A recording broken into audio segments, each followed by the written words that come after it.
ఉద్యానంలో అన్ని రకాల కూరగాయలను ఒక క్రమ పద్ధతిలో ఏడాదంతా సాగు చేసుకోవచ్చు. దీంతో రైతుకి నిరంతరం ఆదాయం వస్తూనే ఉంటుంది.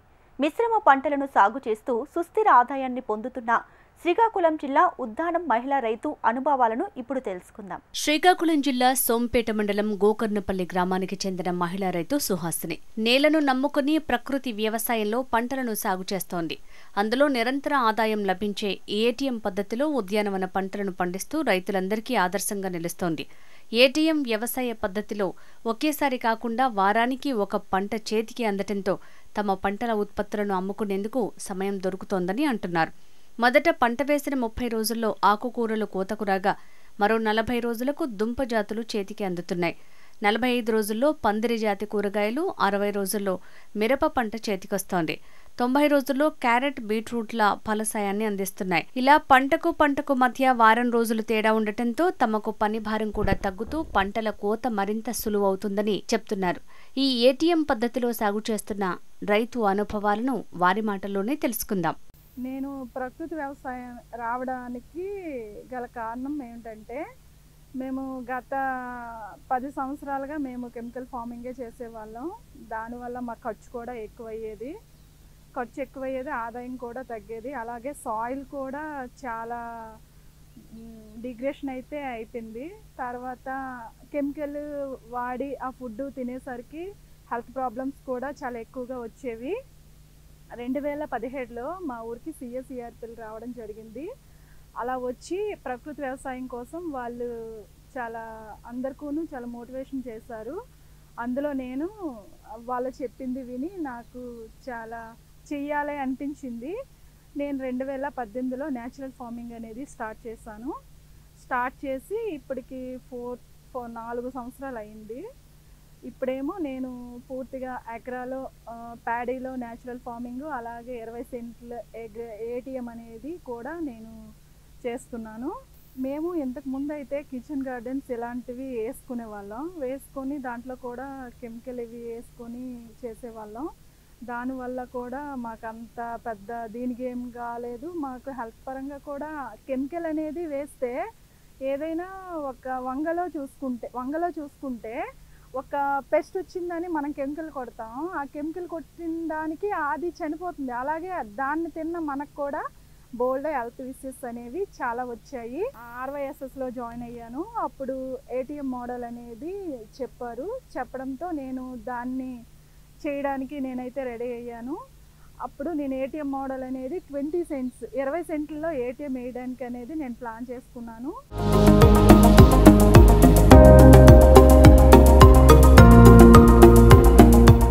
ఏటీఎం అంటే మనం పండించే పంటల నుండి అన్ని వేళల ఆదాయాన్ని తీసుకోవడం అండి. ఇప్పుడు ఏటీఎం వేసే విధానం ఏ విధంగా వేస్తారో నేను చెప్తాను. ఫస్ట్ 20 సెంట్లు స్థలం అనేది నేను ఎంచుకున్న తర్వాత దాన్ని తేలికపాటి దుక్కులు చేసుకున్న తర్వాత 4 అడుగుల బెడ్, అది కూడా రైజ్డ్ బెడ్ తీసుకున్నాము. 1 అడుగు కాలువ తీసుకున్నాము. 20 సెంట్లలోన నాకు మొత్తము 21 బెడ్స్ అయితే రావడం జరిగింది. ఆ బెడ్స్ ఎందుకు తీసుకోవాలి అంటే 4 అడుగుల బెడ్ తీసుకోవడం వల్ల మనం వేసే పంటలు హార్వెస్ట్ చేయడానికి, అలాగే రిలే సోయింగ్ చేయడానికి అది చాలా అనువుగా ఉంటుంది అలా బెడ్ తీసుకోవడం వల్ల. అలాగే 1 అడుగు కాలువ తీసుకోవడం వల్ల లాభం ఏంటంటే, మనం వాటరు కాలువలలో ఇచ్చుకుంటే నెమ్మదిగా ఆ బెడ్ అనేది ఆ వాటర్ని పీల్చుకోవడం వల్ల ఎక్కువ రోజులు తేమ శాతం అనేది ఉంటుంది. అలాగే మనం స్ప్రెడ్ అంటే ఇరిగేషన్ అనేది, నీరు అనేది అలాగా బెడ్ కాకుండా కాలువలో కాకుండా మనం డైరెక్ట్గా ఇచ్చినట్టుగైతే వాటర్ కూడా చాలా వేస్ట్ అవుతుంది. అలాగే ఇవ్వడం వల్ల సాయిల్ ఎరోషన్ అని కూడా జరుగుతుంది. దానివల్ల 4 ఫీట్ 4 అడుగుల బెడ్, 1 అడుగు కాలువ ఇచ్చుకోవడం వల్ల మనకి బెనిఫిట్స్ అనేవి ఉన్నాయి. అలా ఇవ్వడం ఫస్ట్ జరిగింది. మొక్కలు అలాగే విత్తనాలు మనం 4 ఫీట్ అడుగుల బెడ్లోని వంగ, మిరప, టమాటో, బీట్రూట్, క్యారెట్ అండ్ ముల్లంగి అనేది మెయిన్ క్రాప్గా ఎంచుకున్నాము. మొత్తం 6 crops, main crop 7 crops. Main క్రాప్గా ఎంచుకున్నాము. ఫస్ట్ ఒక బెడ్ చివర్లో వంగ, మిర్చి, టమాటో ప్రతి 2 అడుగులకి వంగ, మిర్చి, టమాటో పెట్టుకుంటే వంగకి 6 అడుగులు వస్తుంది, మిరపకి 6 అడుగులు వస్తుంది, టమాటోకి 6 అడుగులు వస్తుంది. ఆ విధంగా వేసుకోవడం వల్ల వంగ వేసుకోవడం వల్ల వంగ అనేది కెనోపీ అనేది ఎక్కువగా ఉంటుంది. నెక్స్ట్ వంగ తర్వాత మిర్చి అనేది స్ట్రైట్గా వెళ్తుంది కాబట్టి దాని పక్కన మిర్చి పెట్టుకుంటాము. అలాగే టమాటో కూడా కొంచెం బుష్గా ఉంటుంది కాబట్టి అలాగా ఆ ప్రోటోకాల్ ప్రకారంగా పెట్టుకోవాలి.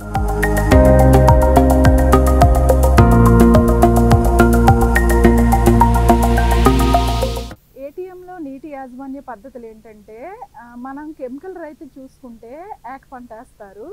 ఆ యాక్ పంట వేయడం వల్ల వాటర్ అనేది డైరెక్ట్గా విడిచిపెడతారు, పొలంలోకి డైరెక్ట్గా విడిచిపెట్టడం వల్ల అంత కూడా సమానంగా అయితే తడవదు.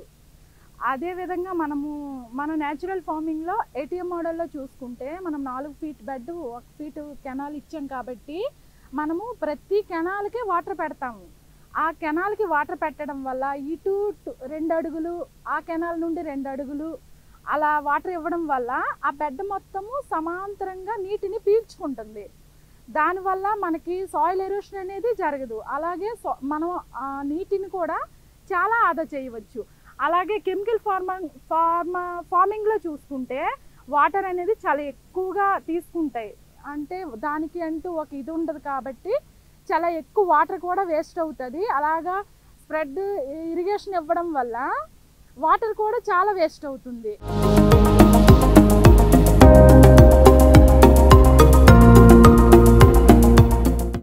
ఇప్పుడు ఏటీఎం మోడల్ ఆదాయం వచ్చేసరికి కెమికల్ ఫార్మర్తో మనం పోల్చుకుంటే కెమికల్ ఫార్మర్ అనేవాళ్ళు వంగ వేస్తే పూర్తి వంగ వేస్తారు, మిర్చి వేస్తే పూర్తిగా మిర్చి వేస్తారు.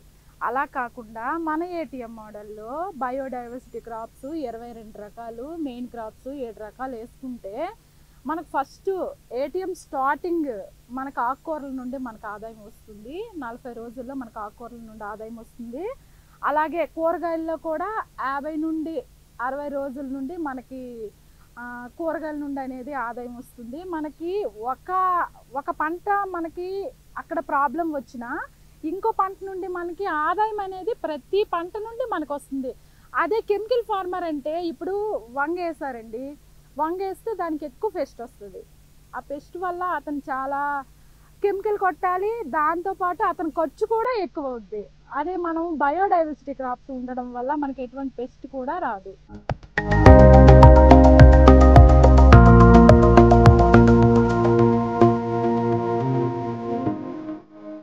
పంట పొలాల్లో కమ్మతాళ్ల విస్తీర్ణం పూర్తిగా తగ్గిపోతుంది. దీంతో తక్కువ స్థలంలోనే ఎక్కువ పంటలు సాగు చేయాలన్న లక్ష్యంతో రైతులు ముందుకు సాగుతున్నారు. అదే రీతిలో విభిన్న రకాల పంటలను ప్రణాళికతో నాటుకుంటూ మొక్కలకి కావలసిన పోషకాలను అందిస్తున్నామని రైతు అంటున్నారు. దీని ద్వారా బయోడైవర్సిటీ కాపాడుకోవచ్చని మహిళా రైతు సుహాసిని అంటుంది. బయోడైవర్సిటీ క్రాప్స్ ఉండడం వల్ల నేలలోన కూడా సూక్ష్మ వాతావరణం అనేది ఏర్పడుతుంది. అలా ఏర్పడడం వల్ల కూడా మన పంటల దిగుబడి కూడా చాలా ఎక్కువగా ఉంటుంది. దానివల్ల మనకు మంచి ఆదాయం వస్తుంది. మనం ఏటీఎం మోడల్ వేసుకుంటే 365 రోజులు కూడా మనం ఆదాయాన్ని తీసుకోవచ్చు.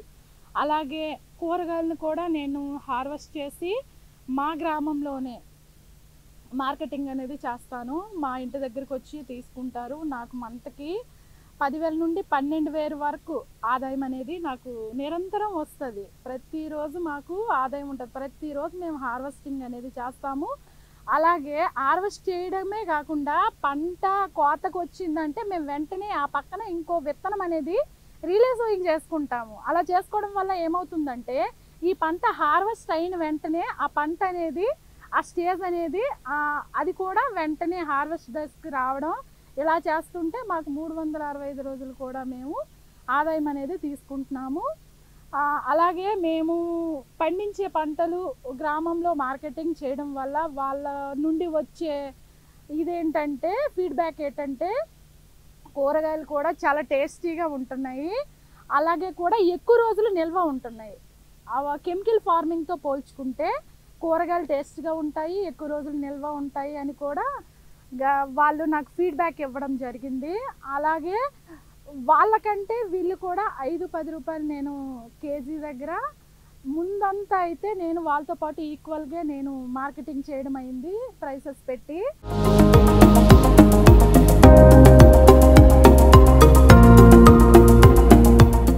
ఏటీఎం మోడల్లో పురుగులు తెగులు యాజమాన్యం ఏ విధంగా చేస్తామంటే, ఇప్పుడు ఏటీఎం మోడల్లో మనం బయోడైవర్సిటీ క్రాప్స్ వేసుకుంటాం కాబట్టి మనకి ఏ పురుగు వచ్చినా కూడా ఒకే పంట మీద అది ఆశించదు. పక్కన వేరే ఫ్యామిలీ వేరే జాతి మొక్కలు ఉంటాయి కాబట్టి దాన్ని డామినేట్ చేసి ఆ పురుగు అనేది ఉద్రిక్తి అనేది తగ్గుతుంది. అలాగే ఏటీఎం మోడల్లో మనం ఎర్ర పంటగా బంతి పెట్టుకుంటాం కాబట్టి ఆ బంతిని అనేది పురుగుని అట్రాక్ట్ చేసి ప్రధాన పంట మీదకి పురుగులు అనేవి రాకుండా చూసుకుంటుంది. అదేవిధంగా మనం కెమికల్ ఫార్మర్తో పోల్చుకుంటే వాళ్ళు ఎటువంటి క్రాప్స్ కానీ ఎర్ర పంటలు కానీ సరిహద్దుల పంటలు కానీ ఏమి ఉండవు కాబట్టి వాళ్ళకి ఎక్కువ పెస్ట్ డిసీజ్ అనేది చాలా ఎక్కువగా అటాక్ చేస్తుంది. అందుకే ఎక్కువ బయోడైవర్సిటీ క్రాప్స్ అనేవి వేసుకుంటే ఎటువంటి పురుగులు తెగుళ్ళు అనేవి ఆశించవు. అలాగే నేను గమనించింది ఏమిటంటే, నేను ఏటీఎం మోడల్లో ఎటువంటి పురుగులు ఇప్పటి వరకు కూడాను నేను ఎటువంటి కషాయాలు కానీ ఏవి కూడా నా ఏటీఎం మోడల్లో అనేది నేను స్ప్రేయింగ్ ఇవ్వలేదు. ఎందుకంటే బయోడైవర్సిటీ క్రాప్స్ ఉన్నాయి, 20 బయోడైవర్సిటీ క్రాప్స్ ఉండడం వల్ల ఎటువంటి పురుగులు తెగుళ్ళు అనేవి ఉండవు. 1:2 రేషియో అనేది పురుగులు ఉంటే అది సమపాలనలో ఉంటుంది, మనకి ఎటువంటి హాని కూడా అటు నుండి జరగదు. ఈ విధంగా మనం బయోడైవర్సిటీ క్రాప్ ఉండడం వల్ల మనం పెస్ట్ని అనేది రాకుండా కాపాడుకోవచ్చు.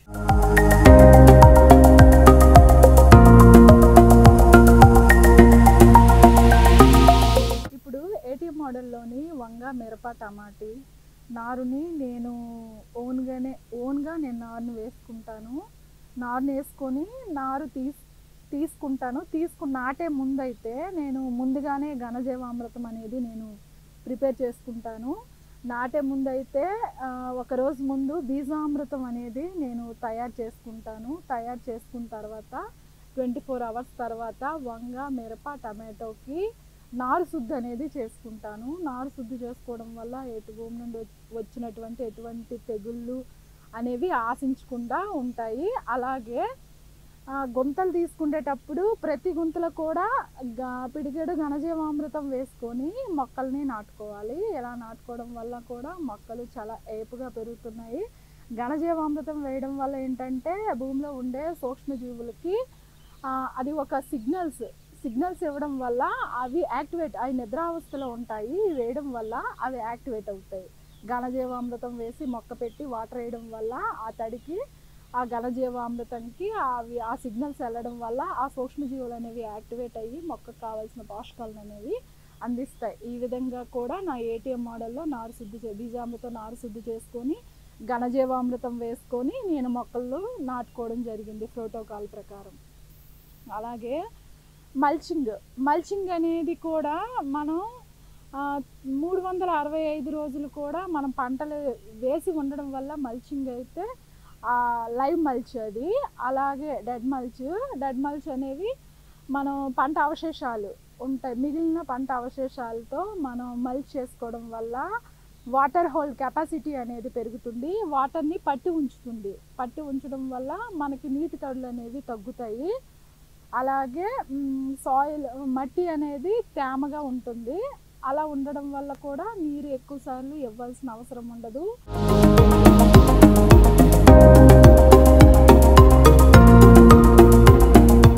నేను నా ఏటీఎం మోడల్లో ప్రతి 15 రోజులకు ఒకసారి ద్రవజీవామృతం తయారు చేసుకొని నేను స్ప్రేయింగ్ ఇస్తాను. ద్రవజీవామృతం ఏ విధంగా తయారు చేసుకోవాలంటే, మనము ఆవు పేడ, ఆవు మూత్రము, చలగపిండి, బెల్లము, పిడికెడుగు పుట్టమట్టి, నెక్స్ట్ మేమైతే జీవామృతం ఫిట్ కట్టుకున్నాము. అందులో అయితే మనం వేరువేరుగా చలపిండి వేరేగా, బెల్లం వేరేగా, ఆవు పేడ వేరుగా, మూత్రం వేరేగా, ఇవన్నీ దాంట్లో ఎటువంటి చెత్త లేకుండా అవన్నీ క్లీన్ చేసి మెత్తగా మనం పిండి ఎలా పిసుక్కుంటామో అలా మెత్తగా పిసుక్కొని మనం జీవామృతం ఫిట్లోనే ఇవన్నీ కలుపుకొని ఒక 7 రోజులు సవ్య దిశలో తిప్పాలి. తిప్పిన తర్వాత 7 రోజులకి అనేది అది బాగా తయారవుతుంది. తయారవడం వల్ల తయారు చేసుకున్న తర్వాత మనం స్ప్రేయింగ్స్ ఇచ్చుకోవాలి. ఏ విధంగా ఇచ్చుకోవాలంటే మనము ఆ మొక్క తడిచి కిందకి పడేలాగా స్ప్రేయింగ్ ఇవ్వాలి. ప్రతి మొక్కకు కూడా ఆ మొక్క మొత్తం తడిచి కిందకి పడాలి ఆ జీవామృతం. ఆ విధంగా ఇచ్చుకోవడం వల్ల మనం భూమిలో ఉండే సూక్ష్మజీవులు అనేవి వృద్ధి చెంది మొక్కకు కావాల్సిన పోషకాలు అందించడం వల్ల మొక్క చాలా ఏపుగా పెరిగి దాని నుండి మనకి మంచి ఆదాయం అనేది వస్తుంది.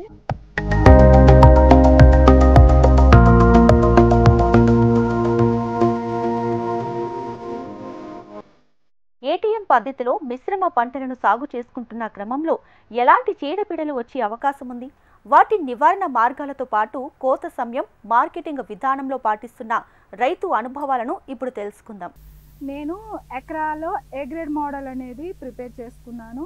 ఏ గ్రేడ్లో మొదటగా పిఎండిఎస్ అనేది మేము వేసుకుంటాము. పిఎండిఎస్ అంటే ప్రీమాన్ డ్రై సోయింగ్.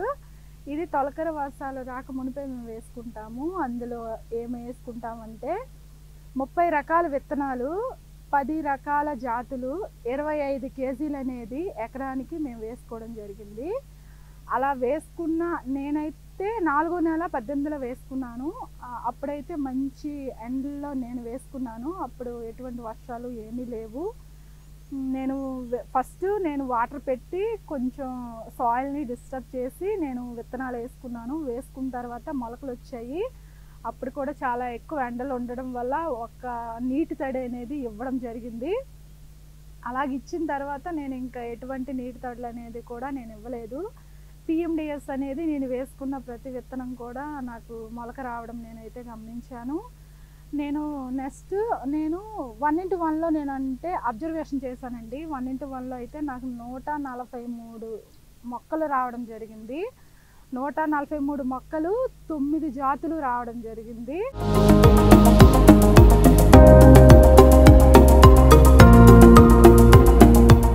ఈ పిఎండిఎస్ వేసుకోవడం వల్ల ఉపయోగాలు ఏంటంటే నా ఫీల్డ్ అండి పిఎండిఎస్ ఫీల్డ్. ఇలా వేసుకోవడం వల్ల ఏంటంటే సాయిల్ అనేది మొత్తం కవర్ క్రాఫ్ట్తో ఉంటుంది. అలాగే సూర్యరశ్మి నేరుగా భూమికి తాగదండి. నెక్స్ట్ వాటర్ హోల్డ్ కెపాసిటీ అనేది పెరుగుతుంది. నెక్స్ట్ సూక్ష్మ వాతావరణం అనేది పెరుగుతుంది. సూక్ష్మ వాతావరణం అనేది అభివృద్ధి చెందుతుంది. అలాగే సాయిల్లో ఎర్త్వార్మ్స్ అనేవి ఇంక్రీజ్ అంటే ఎక్కువ అభివృద్ధి చెందుతాయి. ప్రధాన పంటకు కావాల్సిన పోషకాలను అందిస్తుంది. అలాగే ఇవి పిఎండిఎస్ వేసుకోవడం వల్ల ఆవులకి పచ్చి మేతగా ఉపయోగపడుతుంది. అలాగా నాకు 2 ఆవులు ఉన్నాయండి. వీటి నుండి కట్ చేసుకొని నేను ఆవులకు వేయడం వల్ల ఆవు పాల్లో వెన్న శాతం అవి కూడా నాకు బెనిఫిట్ అండి. నెక్స్ట్ నేను వీటి నుండి ఆకుకూరలను కూడా తీసుకున్నాను. నెక్స్ట్ ఇప్పుడు దీని నుండి పెసర కూడా నేను హార్వెస్ట్ చేయడం జరిగింది. నా ఏ గ్రేడ్లో పిఎండిఎస్ ఫీల్డ్ని ఆర్టీఓస్ హ్యామ్ Sundar sir, Prakash sir, mentors, farmer సైంటిస్టులు, క్యాడర్స్ కూడా మొన్న విజిట్ చేయడం జరిగింది. అలా విజిట్ చేసిన తర్వాత ఇక్కడ soil parameters and plant parameters అనేవి తీసుకోవడం జరిగింది. సాయిల్ పారామీటర్స్లో soil pH, moisture, temperature, surface temperature అనేది తీసుకోవడం జరిగింది. కెమికల్కి అండ్ నా ఫీల్డ్కి న్యాచురల్ ఫార్మింగ్కి కెమికల్ ఫీల్డ్కి కంపారిజేషన్ చేయడం జరిగింది. సాయిల్ పిహెచ్ అనేది నా పిఎండిఎస్ సాయిల్లో 6.5 వచ్చింది. ఆల్ సాయిల్లో 5.4 వచ్చింది. అలాగే టెంపరేచర్ దగ్గరికి వచ్చేసరికి నాది 28.5 వచ్చింది. టెంపరేచర్ 34.5 వచ్చింది.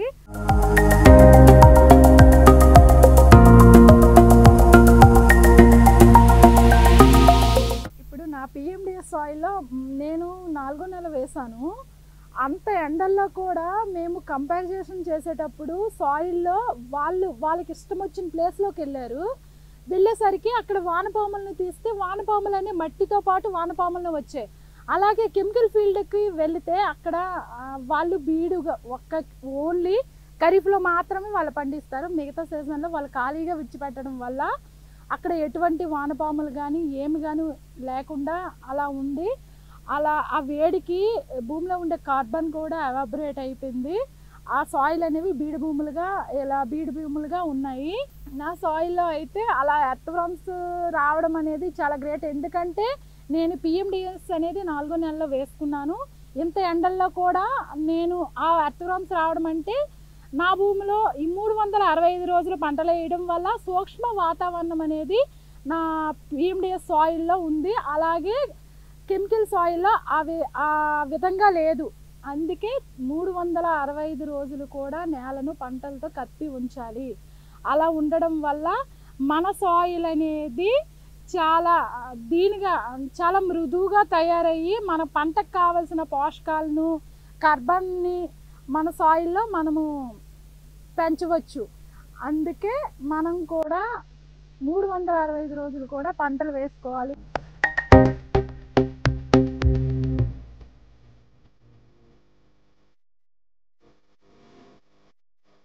తిక్కోలు జిల్లాలో ప్రకృతి వ్యవసాయ సాగు విస్తీర్ణం పెరుగుతుందని, రసాయనిక ఎరువుల వినియోగం తగ్గించేలా వ్యవసాయ అధికారులు కృషి చేస్తున్నారని స్థానిక రైతులు అంటున్నారు.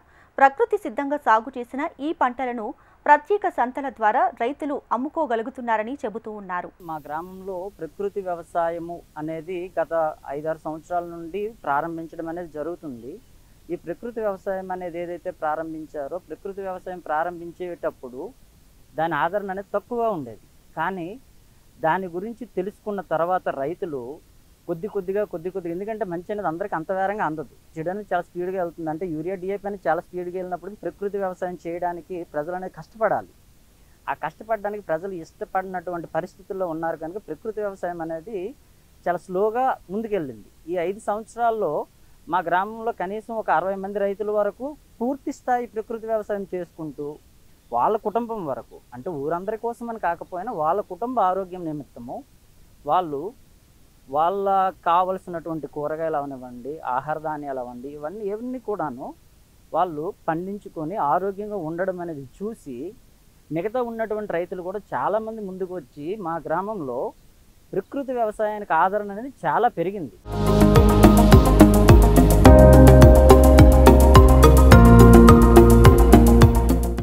ఈ ఉద్దానం ఏరియాలో అందరికీ తెలిసిందే, కిడ్నీ సమస్యలతో కొన్ని సంవత్సరాల నుండి బాధపడుతున్నటువంటి అనేక ప్రజలు ఉన్నారు. ఈ ప్రజలందరూ కూడాను ఆల్రెడీ వాళ్ళ బాడీ మొత్తం కూడా కాలుష్యం అయిపోయింది. వాళ్ళకి వీళ్ళు ప్రతి సోమవారం నాడు స్టాల్స్ ఏర్పాటు చేసి వీళ్ళ దగ్గర పండినటువంటి కూరగాయలని తీసుకెళ్ళి అక్కడ అమ్మడం అనేది గత 2 సంవత్సరాల నుండి జిల్లా ప్రాజెక్ట్ మేనేజర్ గారి ఆధ్వర్యంలోనే జరుగుతున్నాయి. అయితే ఈ జరుగుతున్నటువంటి ఈ పద్ధతుల్లో అక్కడ పండించినటువంటి పంటల్ని వాళ్ళు కొనుగోలు చేసి తినడం అనేది స్టార్ట్ చేశారు. వాళ్ళు స్టార్ట్ చేసిన ఆ పద్ధతిలో దానివలన ఏమైనా వాళ్ళకి ఉపయోగం ఉందా లేదా, లేకపోతే వాళ్ళ ఆరోగ్యం అనేది ఏ రకంగా మెరుగుపడుతుంది అనే ఉద్దేశంతో వాళ్ళు తిన్న తర్వాత మేము ఎవరైతే అమ్ముతున్నారో వాళ్ళని అడిగితే ఈ కూరగాయల వల్ల మాకు చాలా బెటర్గా ఉంది, ఆరోగ్యాలు అనేవి పూర్తి స్థాయిలో బాగోకపోయినా ప్రస్తుతానికైతే మేము నిలకడగా ఉంటున్నాము, రుచికరంగా ఉన్నాయి.